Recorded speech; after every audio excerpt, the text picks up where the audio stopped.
Hello and welcome to the Liberty Ginger podcast. I'm your host, Mike Ursery, and you are listening to episode number 6. People are going to celebrate Thanksgiving this weekend. Thanksgiving is Thursday of this week. I am traveling over the Thanksgiving weekend. However, I did not want to leave you all without an episode this week. This is going to be a very short episode because I'm not going to cover all the news from the entire week. At the same time, I didn't want to leave you all hanging either. So I'm doing a very short episode for you. And really one of the biggest things from early this week was Donald Trump and Saudi Arabia. CNBC reported this week that the CIA reportedly has concluded that the Saudi Crown Prince, Mohammed bin Salman, ordered the death of Jamal Khashoggi. He, of course, was the Washington Post column writer who went missing inside the Turkish consulate back in October. In fact, one of the stories from my very first episode was going over that incident and everything, everything that happened with that, between Saudi Arabia completely denying it to Saudi Arabia saying, okay, maybe we had something to do with it, to them saying, okay, well, our people did it, but we did not order them to do it. They acted on their own. That was quite the roller coaster, and really just the fact that Donald Trump still has a relationship with Saudi Arabia after all of that is really, honestly, I think it is insane. I think it's insane how he just stands by Saudi Arabia. He's put sanctions on Iran. However, he refuses to put sanctions on Saudi Arabia, even after the CIA says that Mohammed bin Salman ordered this man to be killed. Now, what the United States has done is they put sanctions on 17 people who were said to be there at the consulate performing the murder, but they still have not, even with what the CIA has found, they have not put any sanctions on the Saudi kingdom, which is just outrageous. Now, the president has given his reasoning for not putting sanctions on Saudi Arabia despite what the CIA reportedly knows, and he said that the reason why is because it would cause the price of oil prices to go up. The way that he described it was it would cause oil prices to go through the roof. At the same time, he said that by putting sanctions on Iran, it has prevented the price of oil from going above $100 a barrel. And this isn't the first time that President Trump has shown support to Saudi Arabia while showing opposition to Iran. Back in September, when he spoke to the UN General Assembly, he said that he would not. He said that he would not, or rather, he signaled, and this is according to the Atlantic. He signaled to Saudi Arabia that he would avoid criticizing its destabilizing actions in the Middle East, that being Yemen. Instead, he only blamed Iran, the kingdom's regional rival, for funding havoc and slaughter. Trump praised Saudi Arabia and the United Arab Emirates for pledging billions in aid and pursuing multiple avenues to ending Yemen's horrific civil war. So, really, he's really staying the course that he's already laid out. He's being friendly towards Saudi Arabia. He's being not so friendly towards Iran. Saudi Arabia and Iran have a conflict right now that is taking place in Yemen, and if you have not seen these scenes from Yemen, look it up because it is absolutely horrific. I mean, there are people whose homes have been devastated, there are children who are starving, people are dying, and all of this because of a conflict between two other countries, and Yemen, of course, is stuck in the middle of it.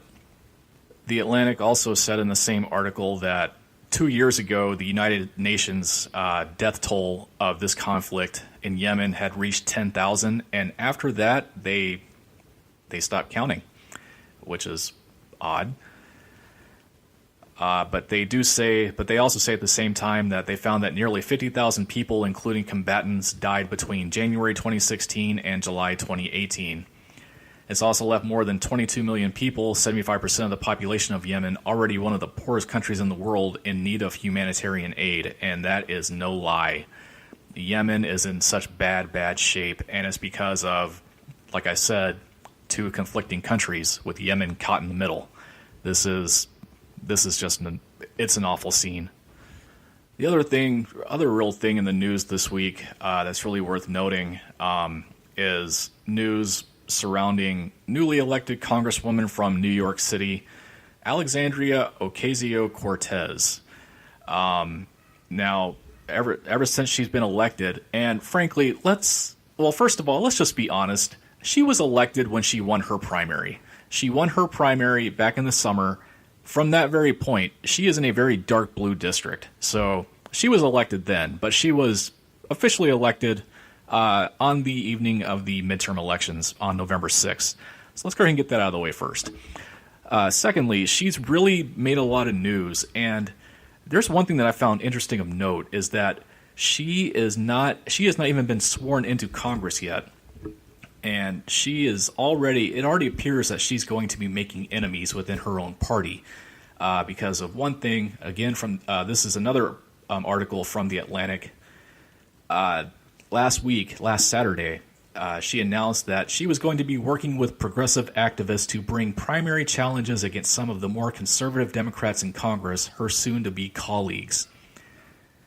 This was after she joined a protest in the office of Democratic Minority Leader Nancy Pelosi after she spent a week doggedly documenting congressional orientation on Instagram for her followers and clapping back at her many critics on Twitter. And yes, I understand she does have a lot of critics, and she is doing a lot.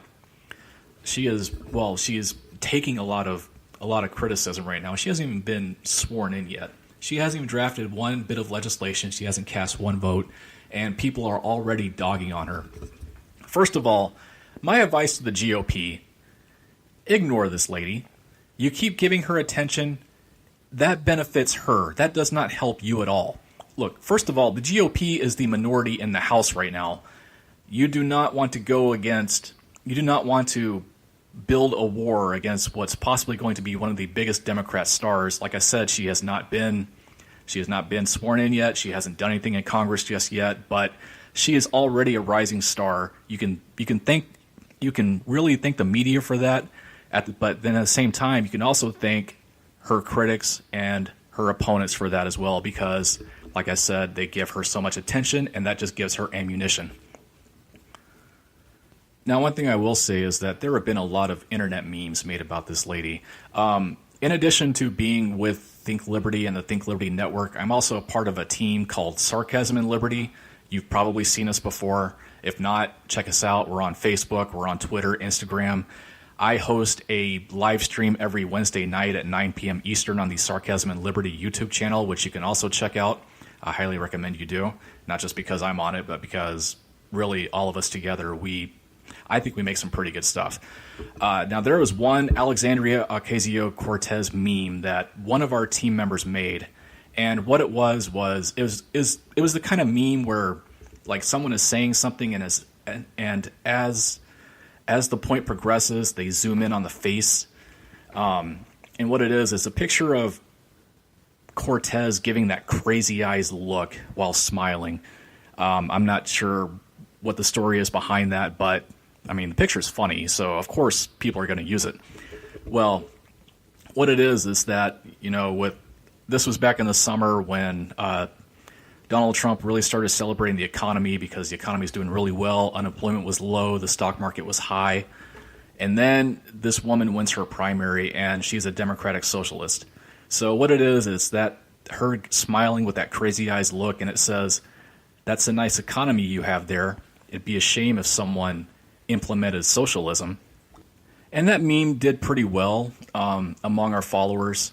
I got a lot of shares on Facebook, got a lot of reactions on Facebook. We posted it to Twitter, got a lot of retweets, got a lot of likes. Well, there's this magazine that's called Mel Magazine. I've never heard of it before. I'm assuming it's a liberal-minded magazine, I'm guessing. Well, they ran this big story about all the criticism that this lady is taking from opponents. And they used our meme in the story. They used that meme. All I have to say is, to my friends and teammates over at Sarcasm and Liberty, I think we're doing something right. Our audience is mainly libertarians, but now you kind of get people who are not libertarians and really people on the left. At least that's the perception here, is that people on the left are starting to notice us. So that's Okay, I think that's pretty good. My friends over, like I said, my friends over at Sarcasm and Liberty, I think we are doing something right. But as far as this criticism from the GOP, another word of advice I would give to the GOP is that, well, tell Sarah Palin to go away, okay? Look, Sarah Palin has not been relevant. She was relevant briefly back in 2008 when she was John McCain's running mate when he ran against Barack Obama for president. After that, she tried to hang around in the spotlight, but really didn't, and she just kind of disappeared. Every now and then she would pop up, but really she was never really of any kind of relevance outside of that 2008 election. And what Palin did in this case was she had put up a tweet where she tried to mock Cortez for something that she said in a video, and really she had kind of fumbled twice. Now I will say this: she's young. She really hasn't been in the public eye before winning her primary, but ever since she won that primary, she had been thrust into the spotlight. I'm not going to sit here and try to insult her intelligence by saying she's a dummy and she needs to go back and take civics and all this. People on the right are saying that. I don't have any judgment there just because, I've never really been in that kind of spotlight. I don't know how I would react if I would fumble over my words and I would have trouble gathering my thoughts and I would say the wrong thing or say something to make myself look stupid. But there was a thing she said where she was talking about how Democrats need to take back the majority in government by saying, don't just stop at the House, take back the Senate and also take the White House. And what she had said was, at first she said, take back all three chambers of Congress. And then she stopped, realized what she did, and she tried to correct herself, but she said all three chambers of government, the House, the Senate, and the White House. And people have a point. Yes, there is no such thing as three chambers of government. There's no such thing as three chambers of Congress. The House and the Senate make up one branch of the three branches of government, and then the White House makes up another branch of the three branches of government.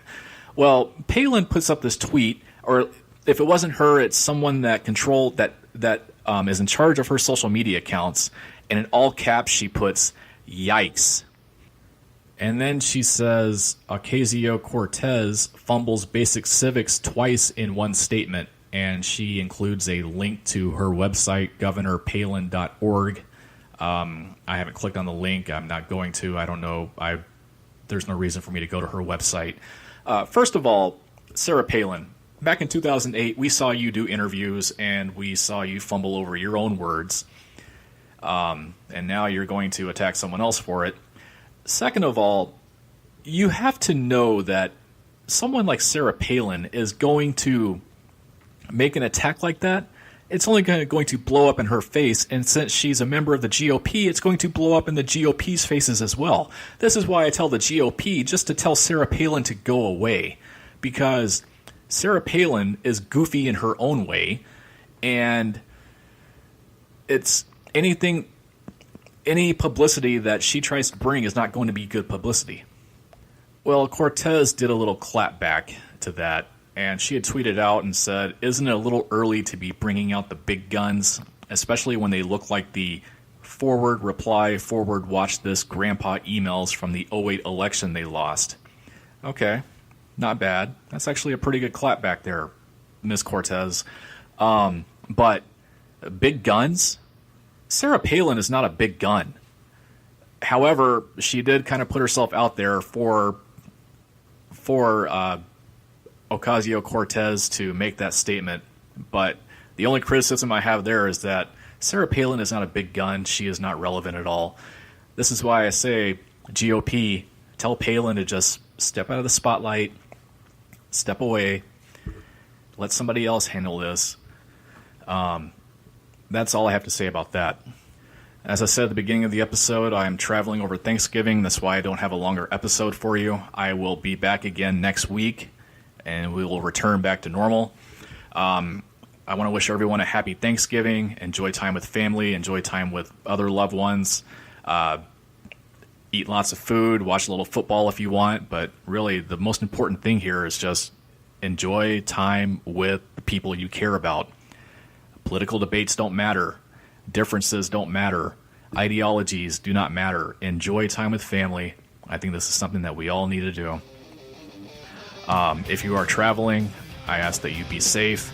If you are driving, drive safe. If you are flying, I ask be safe. And I will see everyone back again next week. Thank you for listening.